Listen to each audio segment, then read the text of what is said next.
Yo, Tanya, where are you right now? I was just saying goodbye to a few of our relatives. They had to drive a couple hours to get here for your dad's funeral. I was just thanking them for coming out all this way for us. Oh, is that it? All right. Your dad touched a lot of people's lives, and you can really tell. My goodness, we must have had at least 500 people come to visit us between the visitation and the funeral. That's not even counting the people who just sent flowers or gifts to pay their respects. My hand is sore from all the handshaking I've been doing lately. Yeah, and I bet your back is still sore from all the work you had to do to take care of him. Ever since he had that stroke, he couldn't do anything for himself. You're the one that had to do it all for him. And now you're free! Woohoo! I don't really see it as being free. If anything, I wish I could have spent even more time to spend with him. Yeah, I'll bet. He's the only person that liked you around here. Trust me, I'm aware. You, your mom, and your younger sister Natalie have been nothing but unkind to me for as long as I can remember. Yeah, for real. How have you put up with all the crap we've given you for the last 10 years? Wow, has it really been 10 years since you guys started treating me this way? I guess I had forgotten. It wasn't always like this, though. You guys used to be kind to me, back when we first living together. Yeah, and you have only yourself to blame for the way things turned out. Excuse me? How so? Duh, it's because you couldn't have any kids. I mean, why would I bother to marry you if I thought you were gonna be as barren as Antarctica in winter? Our family's business has been passed down for generations, ever since my great-great-great-grandpa. I have to have an heir. It's my responsibility as the only son in the family. But I had to go and marry you.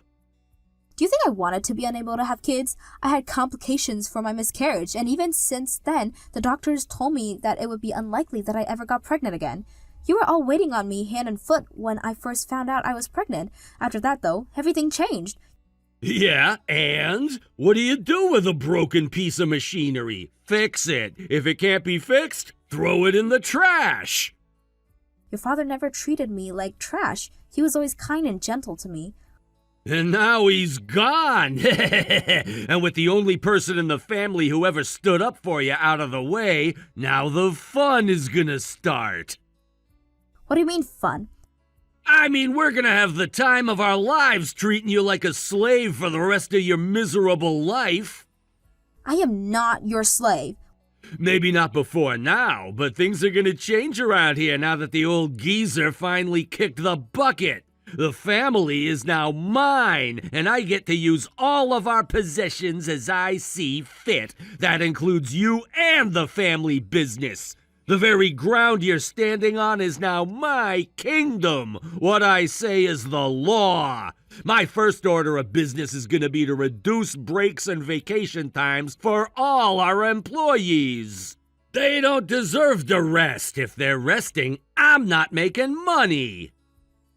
What are you, some kind of robber baron wannabe?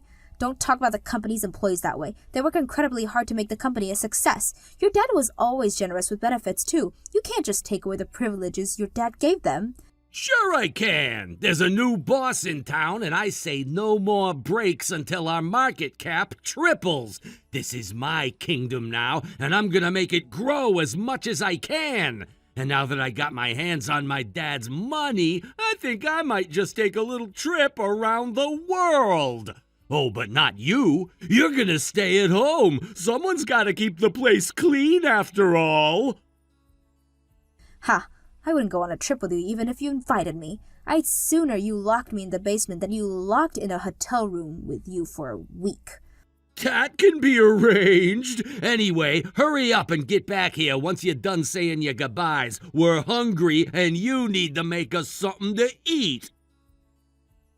You're going to be waiting for quite a while, Jason. There's still a lot of people here I'd like to talk to. If you're hungry, order delivery. You don't give me orders, I give you orders. And I say you're coming home to cook for me. I don't take orders from you or anyone else. I'm your wife, not your maidservant. Unbelievable. Even after all this time, you still have that snobby little attitude. Oh well, you're gonna be our slave for the rest of your life. We'll have you whipped into shape in no time with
After getting fired as a CEO, Jason immediately started looking for an executive position at another company, but he was brutally unsuccessful. He was left with no choice but to take an entry-level position and start from scratch. Even though he had a steady income, his money problems never got resolved. His mother and sister are total spendthrifts used to a higher standards of living, so anything he earns goes right out the door. Jason decided he couldn't take any more, so he sold the family house. They split the money 3 ways, and Jason started living on his own. Even that wasn't enough to turn his life around, however. He was still living paycheck to paycheck. Then, he got the biggest and worst idea of his life. He decided to invest his share of the money from selling the house in a startup company, which went bankrupt. However, even though he lost his entire savings, he was still legally mandated to make his payments for me or face jail time. So, he got the second biggest and second worst idea of his life. Take out a loan for his full amount he owed me and pay it off in a lump sum. He definitely couldn't make the payments on that loan, so now he's spending his days dodging debt collectors.